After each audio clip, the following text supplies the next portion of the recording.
শীতের প্রভাব কমলেও এখনও দুর্ভোগ কমেনি খেটে খাওয়া মানুষের। দিনের বেলা তাপমাত্রা বাড়লে রাতে পারদ নামছে ৯ থেকে ১০-এর ঘরে। এতে ঠান্ডাজনিত রোগে ভুগছেন অনেকে। আবহাওয়া অফিস বলছে জানুয়ারি থেকে শীতের তীব্রতা আরও বাড়বে। সহকর্মীদের তথ্য ও ছবিতে প্রতিবেদন। তৃতীয় দফায় উত্তরের জেলা পঞ্চগড়ে বইছে মৃদু শৈত্যপ্রবাহ। তবে সকাল ৮টার পর দেখা মিলছে সূর্যের। এলাকাবাসী বলছেন দিনে রাতে দুই রকম তাপমাত্রার কারণে বৃদ্ধি পেয়েছে শীতজনিত বিভিন্ন রোগব্যাধির প্রবণতা।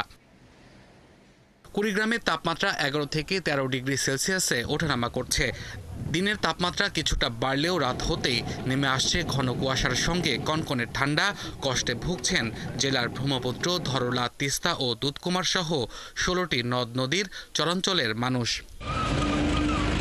ঠাকুরগাঁয়ে কমেছে শীতের প্রকোপ, তবে ঠান্ডাজনিত রোগে ভুগছেন অনেকে। এ সময় সতর্কতার কোনো বিকল্প নেই বলছেন চিকিৎসক।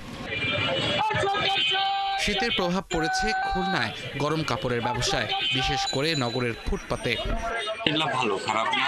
প্রথম দিকের থেকে একটু কমছিল, পরে শীত বাড়ার পর থেকে ইনশাল্লাহ বাড়ছে। প্রচন্ড শীত পড়ছে, এই জন্য খুলনা শহরে আমরা এখন শীতের জন্য ফ্যামিলির জন্য কিছু কেনাকাটা করতে আসছি। চা বাগান, হাওর ও পাহাড় ঘেরা মৌলভীবাজার কাঁপছে শীতে।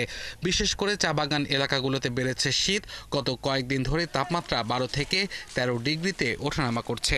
শীতে আমাদের অনেক কষ্ট হচ্ছে ঠান্ডাতে। আজকে ৪-৫ দিন ঠান্ডার অনেক ঠান্ডার কারণে আমরা কাজ করতে পারি না। আমরা কাজ করি, আমরা শীতের কোনো কাপড় উপর কোনো বর্ষা নাই। বাচ্চা কাচ্চা করে ফেলাই যাই, তারারও কোনো কাপড় চাপড় নাই। ঠান্ডায় বরিশাল সহ গোটা দক্ষিণের জেলাগুলোর জীবনযাত্রা থমকে গেছে। সন্ধ্যার পর প্রয়োজনীয় গরম কাপড়ের অভাবে কষ্ট পাচ্ছেন ছিন্নমূল ও বস্তিবাসী।